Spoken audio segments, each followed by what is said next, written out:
एक HSP यानी highly sensitive person एक नॉर्मल सेंसिटिव पर्सन से कई मायनों में अलग होता है। जैसे कि अलग अलग सिचुएशन और सराउंडिंग्स में उनका ब्रेन एक नॉर्मल इंसान के कंपैरिजन में कई गुना ज़्यादा इमोशनल और फिजिकल रिस्पॉन्स देता है। The good thing is HSPs are more attentive, empathetic and creative.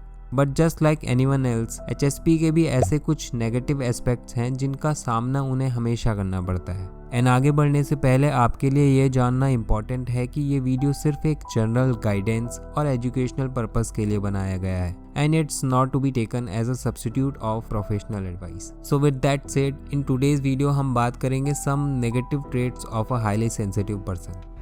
Number 1, HSP are critical. अपनी ही थॉट्स और फीलिंग में खोए रहने की वजह से HSP ज़्यादातर डीप थिंकर होते हैं, जिसकी वजह से वो औरों के प्रति अपना एक अलग ही नज़रिया या राय बना लेते हैं, यहाँ तक कि खुद के लिए भी। Generally being critical is not something that HSP purposely और इंटेंशनली डू, बिकॉज ऑफ उनका ब्रेन हमेशा डीप प्रोसेसिंग में लगा रहता है और वो इतना ज़्यादा सोचते हैं जिसकी वजह से अपने दिमाग में डिफरेंट आइडियाज़ और ओपिनियंस बना लेते हैं। हो सकता है कि वो अपने ओपिनियंस किसी दूसरे से भी शेयर करना चाह रहे हों, बट उन्हें रोक लेता है क्रिटिसिज्म, और फिर वो अपने आइडियाज़ और ओपिनियंस को अपने अंदर ही इमेजिन करते रह जाते हैं और टाइम के साथ साथ उन्हीं बातों को लेकर रिग्रेट करने लग जाते हैं, जिसकी वजह से उनके ब्रेन में नेगेटिव थॉट्स आने लगते हैं लाइक फक, मैंने ये क्या कर दिया, और how stupid I am. Number 2, HSP can B Moody.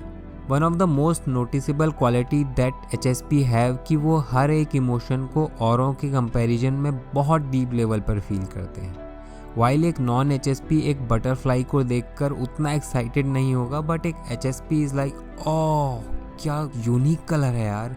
And जैसा कि मैंने बताया कि एक HSP इमोशंस को डीप लेवल पर फील करता है, फिर चाहे वो पॉजिटिव इमोशन हो या फिर नेगेटिव लाइक सैडनेस, रिग्रेट और गिल्ट। एक HSP का ब्रेन नॉर्मल लोगों की तरह इमोशन को रेगुलेट नहीं कर पाता, जिसकी वजह से वो छोटी छोटी बातों पर भी खुद को गिल्ट और मिक्स्ड इमोशन से भर लेते हैं। Number 3, HSP are way too emotional. HSPs are those people जो अपने आसपास के एनवायरनमेंट के अनुसार काफ़ी ज़्यादा इमोशनली रिस्पॉन्ड करते हैं, which include other people's emotions as well. भले ही वो उनका बॉस हो जो हमेशा बिना वजह गुस्से में रहता हो, या फिर किसी ऐसे व्यक्ति के आसपास होना जो कि काफ़ी बुरे मूड में हो। दूसरे लोगों के इमोशन एक HSP के मूड को पूरी तरीके से बदल देते हैं, जो कि कभी कभी काफ़ी फ्रस्ट्रेटिंग हो जाता है और उनके अच्छे खासे मूड की वाट लग जाती है। इतने सारे इमोशंस को प्रोसेस करने की वजह से मूड स्विंग्स एक HSP की टेंडेंसी बन जाती है, जो कि दूसरे लोगों के इमोशंस के द्वारा डिक्टेट होती है। Number 4, HSPs are easily overwhelmed. एक HSP की एक ये वीकनेस भी होती है कि वो हर सिचुएशन को लेकर ओवरवेल्म हो जाते हैं, और ये सिचुएशंस कुछ भी हो सकती हैं लाइक लाउडनेस, ज़्यादा वर्कलोड ले लेना या किसी गंदे रूम को लेकर। ऐसी छोटी छोटी बातें एक HSP के ब्रेन को काफ़ी स्टिमुलेट कर देती हैं, जिसकी वजह से वो मेंटली एंड फिजिकली ड्रेन हो जाते हैं। और इसके कुछ फिजिकल साइंस भी होते हैं, जैसे कि loss of concentration, panic, short tempered and headaches. और इन सब का असर जब उनकी प्रोडक्टिविटी पर पड़ता है, फिर चाहे वो उनकी स्कूल में लेके परफॉर्मेंस हो या फिर उनकी जॉब को लेके। एंड एज अ रिजल्ट एक HSP इतने सारे इमोशन से घिर जाता है that he suddenly feels burned out. Number 5, HSPs has difficulty setting boundaries. Her relationship में एक बाउंड्री का होना बहुत ज़रूरी होता है, वेदर इट्स आवर फ्रेंडशिप और रोमांटिक पार्टनर। एक बाउंड्री सेट करने से ये साफ हो जाता है कि हम किस सीमा तक एक दूसरे के साथ कंफर्टेबल रहते हैं। हाउएवर एक HSP को ये बाउंड्री सेट करने और मेंटेन करने में काफ़ी प्रॉब्लम फेस करनी पड़ती है। This is because HSPs are considerate, but कभी कभी ये बहुत ज़्यादा हो जाता है, बिकॉज HSP दूसरों के इमोशन पर इतना डिपेंड होते हैं कि वो सामने वाले को किसी अनकंफर्टेबल सिचुएशन में नहीं डालना चाहते, और इसीलिए वो ऐसी चीज़ों में भी कुछ नहीं बोलते या नहीं बोल पाते जिसमें वे हमेशा अनकंफर्टेबल फील करते हैं।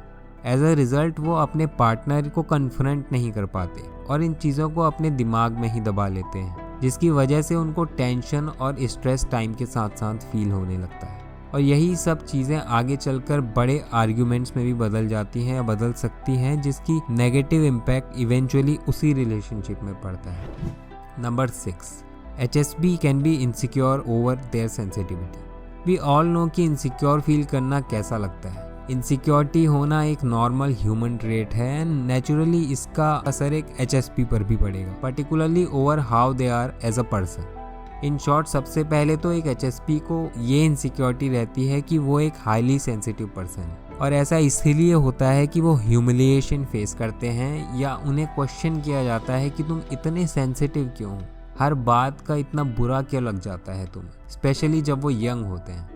एज अ रिजल्ट एक HSP को हमेशा इमोशनल, क्वाइट या इंट्रोवर्ट लेबल किया जाता है, और जब उनको उनकी सेंसिटिविटी को लेकर सवाल किए जाते हैं तो उन्हें ऐसा लगने लगता है कि उनमें ही कोई फ्लॉ है, और इसकी वजह से वो इनसिक्योर और सबसे अलग फील करने लगते हैं।